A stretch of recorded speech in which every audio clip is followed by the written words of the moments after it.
जय माता दी। आज हम माँ चंद्रघंटा की कथा सुनेंगे। परम कल्याणदायिनी माँ चंद्रघंटा। माँ दुर्गा के 9 अवतारों में से एक अवतार माँ चंद्रघंटा का है, जिनकी पूजा नवरात्रि के तीसरे दिन की जाती है। माँ चंद्रघंटा को चंद्रखंड, चंडिका और रणचंडी के नाम से भी जाना जाता है।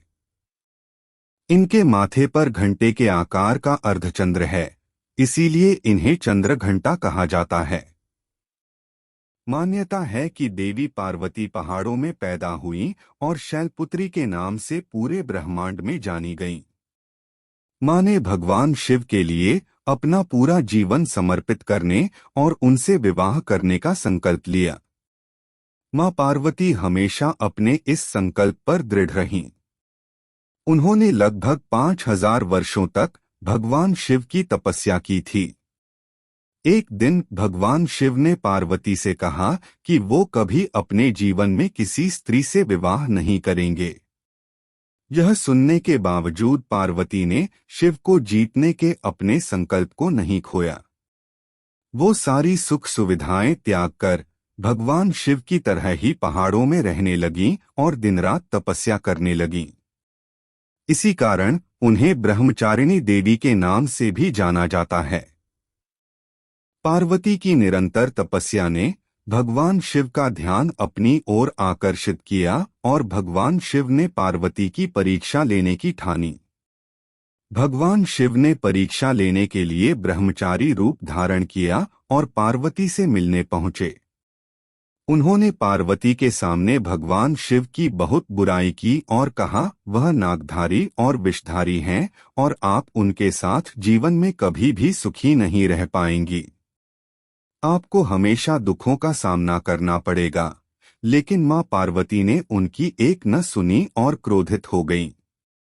उनके क्रोध को शांत करने के लिए भगवान शिव अपने असली रूप में आए और उनकी तपस्या से खुश होकर पार्वती को पत्नी के रूप में स्वीकार कर लिया। लेकिन पार्वती ने शिव से उनके घर आकर पूरे विधि विधान के साथ विवाह का आग्रह किया। जिसके कुछ समय बाद जब भगवान शिव और पार्वती के विवाह का समय आया तो भगवान शिव कुछ ऐसी बारात लेकर पहुंचे जिसमें भूत, तपस्वी, ऋषि और अघोरी शामिल थे। सबसे अचंभित करने वाली बात तो यह थी कि भगवान शिव के गले में फूलों की जगह सांपों की माला थी। इसके अलावा भगवान शिव के शरीर पर वस्त्रों की जगह राख लिपटी हुई थी। उस वक्त पार्वती ने भगवान शिव को शर्मिंदगी से बचने के लिए मां चंद्रघंटा का भयानक अवतार धारण किया।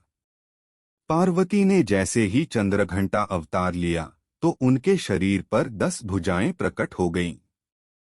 उनके 4 दाहिने हाथों में कमल का फूल, तीर, धनुष और जप माला थी और 5वें दाहिने हाथ में अभय मंडल थी। इससे विवाह में शामिल हुए लोगों का ध्यान भगवान शिव से हटकर पार्वती पर चला गया और सभी अचंभे में रह गए।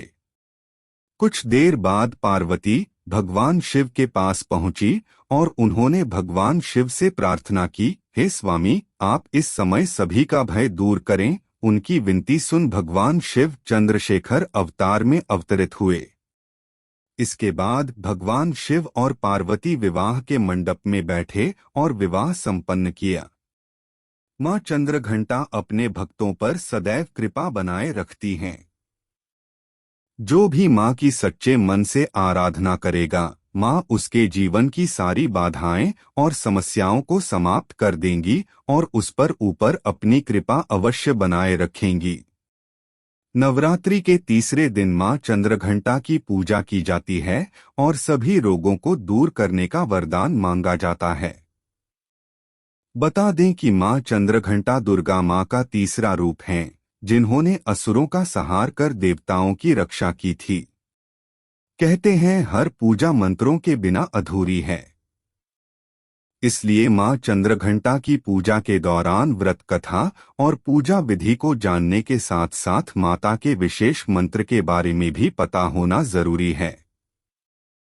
माता चंद्रघंटा की आराधना का मंत्र है ओम देवी चंद्रघंटाय नमः, अर्थात ओंकार स्वरूपी सबका कल्याण करने वाली माता चंद्रघंटा को हमारा बारंबार नमस्कार हो। कहते हैं कि विशेष मंत्रों के द्वारा मां चंद्रघंटा की आराधना करने वालों का अहंकार नष्ट होता है और उनको सौभाग्य, शांति और वैभव की प्राप्ति भी होती है। देवी चंद्रघंटा की उपासना नवरात्रि की तृतीया को होती है। मां चंद्रघंटा का रूप बहुत ही सौम्य है। उनका वाहन सिंह है। उनके 10 हाथ हैं। हर हाथ में अलग अलग शस्त्र हैं। वे आसुरी शक्तियों से अपने भक्तों की रक्षा करती हैं। विशेष माता की यह कथा हमें सीख देती है कि कैसी भी परिस्थिति हो लेकिन हमें अपने लक्ष्य को नहीं छोड़ना चाहिए। इसके अलावा भगवान से अपने विश्वास को भी नहीं डिगने देना चाहिए, तभी हमारा कल्याण हो सकता है।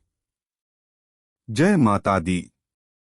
अगर आप सबको अच्छा लगा हो तो लाइक शेयर करें, अभी करें। जय माता दी।